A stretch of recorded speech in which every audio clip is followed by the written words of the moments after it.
Good morning મિત્રો. આજની સવારની પ્રેમી સલામ. Praise the lord, hallelujah.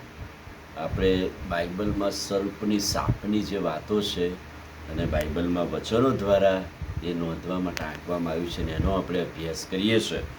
ઉત્પત્તિથી શરૂ કરીને એદનવાડીમાંથી સર્પની જે શરૂઆત થઈ અને ત્યાર પછી બાઇબલમાં જુદા જુદા કુળ વિશે, જુદી વ્યક્તિઓ વિશે જે ટાંકવામાં આવેલી સાપની વાત આપણે જોતા આવ્યા છે. આજે આપણે ઉત્પત્તિનું પુસ્તક 49મો અધ્યાય અને 17મું વચન, જુદા જુદા કુળની વાત ત્યાં લખેલી છે. એમાં દાનના કુળ વિશે શું લખ્યું છે કે તેમનો માર્ગ સાપ જેવો છે, રસ્તામાં ઉડતા સર્પના જેવો છે, ઘોડાની એડીને કરડશે અને તેનો સવાર પાછો પડશે. દાનના કુળ વિશે સાપ સાથે સરખાવીને એનો માર્ગ એ સાપ જેવો અને રસ્તામાં ઉડતા સર્પ જેવાનો અર્થ એમ કે સાપ પણ ઉડન સાપ, ઉડતા સાપ પણ હોય છે. પુનર્નિયમનું પુસ્તક 32મો અધ્યાય 33મું વચન, તેઓનો દ્રાક્ષારસ અજગરોનું ઝેર, ઝેરી સર્પોનું પ્રાણઘાતક વિષ છે.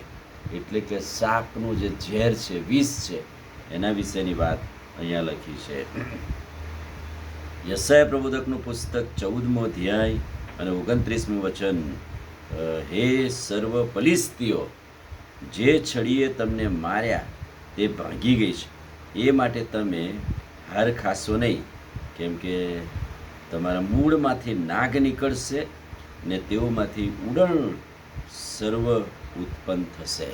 એટલે કે એમના માર્ગમાંથી નાગ નીકળશે, ઉડણ સાપ નીકળશે, એવી વાત અહીંયા લખવામાં આવેલી છે. ગીતશાસ્ત્ર 58:3, દુષ્ટો તેઓની માના પેટથી જ ભટકી ગયેલા હોય છે, તેઓ જન્મે કે તરત જ જુઠ્ઠું બોલે છે અને ખોટા રસ્તે ચડી જાય છે.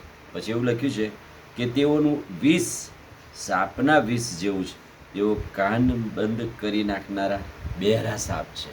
એટલે જ્યાં ત્યાં સાપના વિષની વાત અને ઝેરની વાત લખેલી છે, સરખાવવામાં આવેલું છે. એ ખતરનાક વિષ અને ઝેરની વાત નહીં તો એમ લખ્યું છે કે સાપ એવા કે એમના કાન બંધ હોય અને તેઓ બહેરા હોય. સાપનો કાન બાહ્ય રીતે તો દેખાતો નથી, પણ અહીંયા ઉપમા સ્વરૂપે એવું લખ્યું છે કે તેઓના કાન બંધ કરી નાખવામાં આવેલા છે અને તેઓ બહેરા સાપ જેવા છે. ગીતશાસ્ત્ર 91 અને 13, તું સિંહ તથા સાપ પર પગ મૂકશે, સિંહના બચ્ચાને તથા એરુને તું છોંદી નાખશે. એટલે સાપને એરું પણ કહેવામાં આવે છે.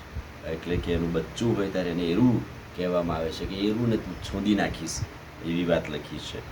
નીતિ વચન 23 અને 31માં શું વચન કહે છે?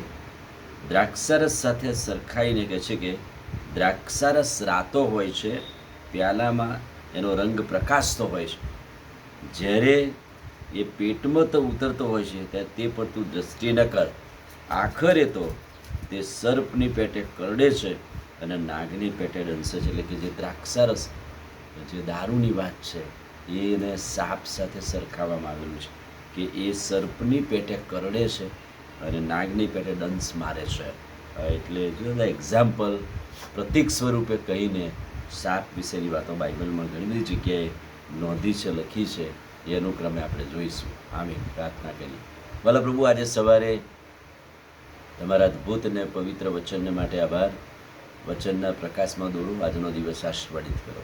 ધન્ય સ્વામી પ્રભુ ઈસુના નામમાં માગીએ છીએ, સાંભળો અને માન્ય કરો. આમીન. God bless you.